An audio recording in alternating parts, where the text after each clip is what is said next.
네, 송민수 외교장관이 쓴 회고록 때문에 정치권 그야말로 뜨거운 논쟁이 시작됐습니다. 그런데 오늘 북한이 끼어들었습니다.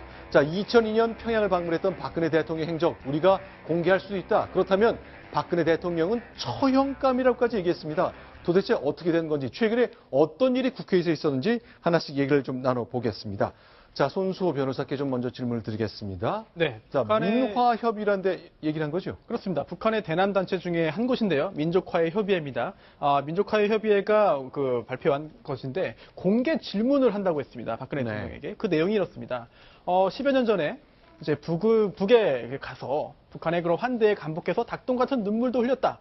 그리고 또 북한의 현실을 찬양하는 발언도 적지 않게 박근혜 대통령이 했다. 라고 하면서요. 네. 그 다음에 이제 이어서 또 다른 그 이야기를 했는데 그 부분도 굉장히 충격적입니다. 그러니까 대통령이 북한의 현실을 찬양했다는 거 하나. 그렇습니다. 이렇게 찬양을 하고 그뿐만이 아니라 평양에 체류하는 기간 동안 여러 가지 그 방문도 하고 이야기도 하고 사람도 만났는데 그 행적들을 공개하면 우리나라에 있는 국가보안법에 저촉된다. 북한 체제를 찬양했고 고무했다. 그렇다면 이게 오히려 우리나라 한국법에 따르더라도 처형돼야 되는 일 아니냐라는 이런 또 참 일종의 막말을 했습니다. 이정은 편집에 나오셨는데요. 박근혜 대통령이 2002년에 평양을 방문해서 북한의 체제를 찬양했다. 조선노동당 만세 뭐 이런 얘기를 했다는 얘기인지 모르겠습니다만 그게 말이 되는 제가 얘기인지 먼저 모르겠습니다. 폭로를 하죠. 네. 우리 측에서 갖고 있는 자료로 많이 인용되는 게 신동아 2002년 7월호입니다. 네. 네. 그 인터뷰를 누가 했는가 하면 신동아에 있던 김기영 기자가 했고요. 네. 그 친구는 지금 퇴직을 했는데 네. 그때 제가 같이 갔었습니다. 박근혜 대통령 당시 2002년 인터뷰할 때 현장에 계셨군요. 네, 그냥 저는 털레털레 따라갔어요. 네. 그래서 제가 생각나는 게 아까 송민순 장관 사건을 보면서 네. 김기영 기자는 자기가 인터뷰 주체니까 다 기록을 해서 정확하게 기억하는데 네. 저는 그때 박근혜 대표를 만났다는 기억은 있는데 문답이 정확하게 기억은 안 나고 제가 질문한 것만 기억나거든요. 네.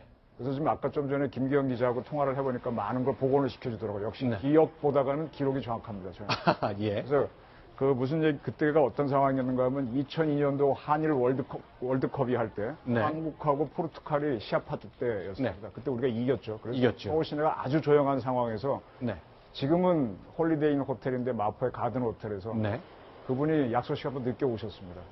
박근혜 의원 시절이죠? 그때가 의원인가요? 네, 그렇죠. 2002년이니까요. 그래서 늦게 와갔는데 늦게 올 이유는 없었죠. 서울 시내가 텅텅 비었으니까. 그래서 인터뷰를 시작했는데 그때 이런 질문이 있었던 거 맞습니다. 제가 이제 좀 따지고 들었던 기억이 나는데 우리 박 의원님 어머니께서는 문세광이가 죽였는데 어떻게 가서 만나고 그러실 수 있느냐. 이제 이런 이제 좀 옹호하는 투로 이야기를 했었죠. 그래서 그런 얘기가 있었던 건 사실이고요. 그래서 신동아 기사를 보시면 그게 정확할 겁니다. 계속 원전으로 인용되는데 그거와 별도로 그때 2002년도에 오고 간 이야기들을 또 우리 측에서 아는 정보기관 사람들이 있더라고요. 그분들 얘기를 종합하면은 김정일이가 박 의원을 만났을 때 박정희 대통령을 찬양했다는 거예요. 김정일이 박정희 대통령을 찬양했다? 네. 왜 그런가 했더니 박 대통령이 개발 독재를 해서 대한민국이 남조선이 잘 살게 됐다. 그래서 독재라고 무조건 나쁘다고 욕하지 마라. 그리고 그 뒷말은 명확하게 하지 않았는데 내가 하는 독재도 시비 걸지 말라. 그래서 아마 박근혜 의원이 아버지를 하니까 이렇게 분위기 좋았다. 이제 그런 거거든요. 북한이 깔 수 있는 게 그걸 겁니다. 민화협이 깔 수 있는 거 제가 한 50% 먼저 까드립니다. 자, 그런데 이제 문제는 어제 국회 운영위원회에서, 죄송합니다. 정보위에서 국가정보원장을 상대로 이제 질의가 많이 이루어졌는데 야당 의원들이 오히려 이 내용을 가지고 이제 반격을 펴는 형세였습니다. 자, 야당 의원이 브리핑을 보면 야당 의원들이 2002년 상황 관련해서 굉장히 준비를 많이 한 것 같습니다. 그 브리핑 현장, 어제 국회 정보위원회 국가정보원장을 상대로 한 질문 내용입니다. 소개합니다. 박 대통령께서는 2002년 사흘간 북한을 방문하신 바 있습니다.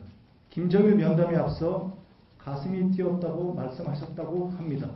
김정일 국방위원장과 1시간 동안 독대에서 밀담을 나누었고 2시간 동안 만찬을 했습니다.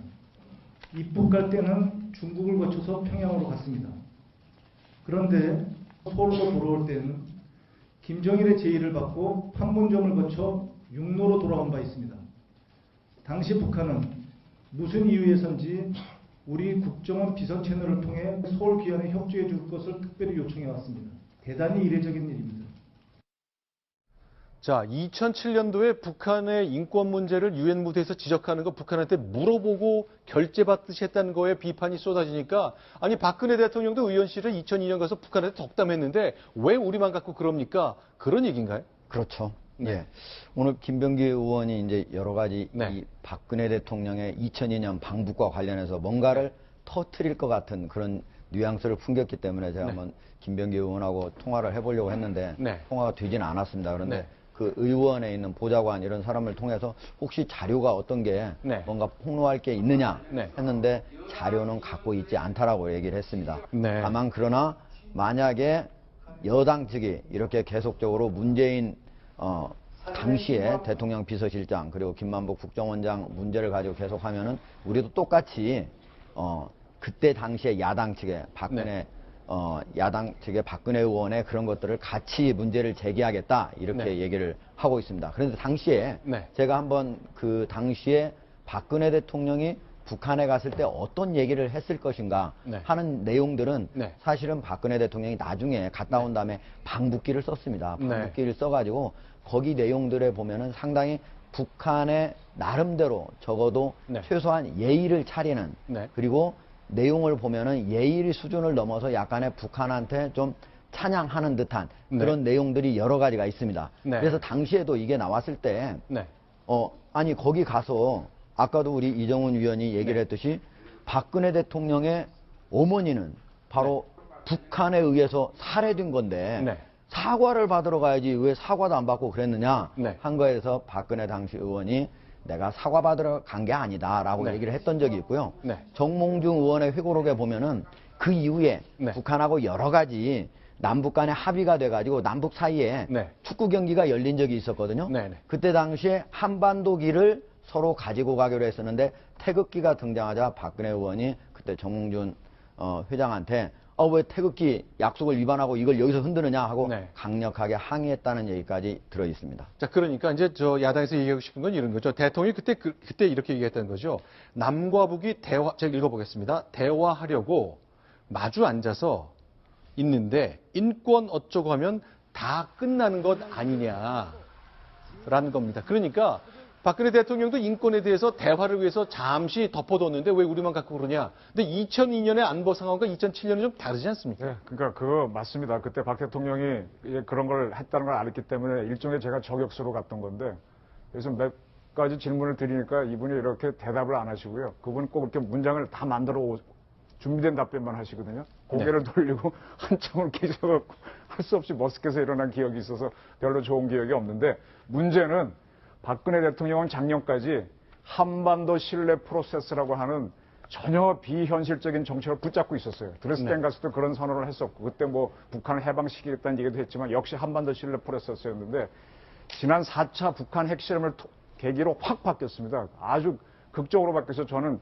이게 아주 그냥 혁명적인 변화라는 표현까지 썼었는데 네. 우리 민주당도 똑같아요. 더민주도. 그분들은 지금 그 턴을 안 한 겁니다. 턴을 하시면 돼요. 박 네. 대통령 과거 행동 하신 거는 충분히 비판을 합니다. 네. 근데 그 이후의 행동, 네. 지난 10월 1일 날 북한의 행동, 또 발언한 것들은 어떻게 세계적인 추세하고 같이 가고 이제 북한에 대해서 전 세계가 전부 다 인정하는 인권 문제를 거론하는 정당한 길로 가는데 우리 야당도 그 턴을 못했기 때문에 지금 꼬투리를 잡고 있는 그런 모양입니다. 손수 변호사, 그럼 어떻습니까? 이제 저희가 지지율 조금 보여드렸습니다만 대선 후보들도 그렇고 정당들 사이에 지지율 역전 현상이 하나 또 생겼군요. 그렇습니다. 지금 9월 마지막 주부터 10월 첫째, 둘째, 셋째 주까지 총 4번에 걸친 조사를 통한 그런 정당 지지율 변동을 보고 계신데요.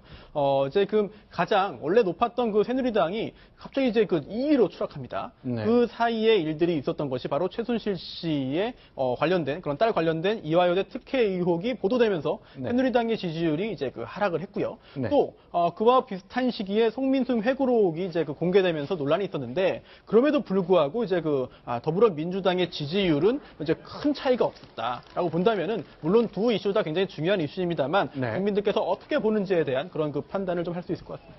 알겠습니다. 자, 박성훈 국장 좀 정리 좀 해주십시오. 그러니까 송민순 회고를 갖고 온 파장들 굉장히 컸습니다. 문재인 후보가 2007년 당시에 갖고 있던 북한에 대한 관, 동맹에 대한 관 이런 것이 어떤 것이냐 또 문제가 제기됐을 이후에 어떻게 풀어가느냐 뭐 다양한 관점에서 이 사안을 볼 수 있거든요. 그러나 국민들 눈에는 글쎄요 최순실 씨 사건이 압도적이어서 그럴까요? 지지율 역전 현상이 나타났습니다. 예, 지금 국민들 사이에서는 송민순 회고록의 파장보다는 네. 최순실 딸 이화여대 특혜 의혹 네. 그리고 더 나가서 어떤 대기업들에게 거액을 280억 네. 가까이 걷어서 그 만들어진 K스포츠 재단의 돈이 결국은 네. 바로 측근 실세로 얘기되는 네. 박 대통령을 언니로 모셔왔다는 그 최순실 씨의 딸과 일가를 위해서 지금 네. 유출되고 있는 거 아니냐. 이런 아주 그 의혹들이 굉장히 실감 있게 많은 의혹들이 언론에 구체적으로 보도되면서 네. 민심을 아주 악화시키고 있다. 그것이 바로 지난 특히 3일간 일간 하루하루의 그 지지율 조사에서 보면 네. 3일간 연속 뚝뚝 떨어지고 있거든요. 네. 바로 박 대통령이 어떻게 해야 될 것인가를 보여주는 수치인 것 같습니다. 알겠습니다. 자, 대통령이 오늘 이제 단호하게 얘기했습니다. 엄벌하겠다. 그리고 이 재단의 출범 과정은 내가 직접 관여했다는 얘기가 꺼내놨습니다. 왜 재단이 이렇게 빨리 만들어졌는지, 전경련이 왜 이렇게 자발적으로 빨리 돈을 냈는지 그거는 설명이 좀 되는 것 같습니다만 여러 가지 디테일한 자세한 사항들에 대해서 많은 지적이 또 설명이 좀 필요할 것 같습니다.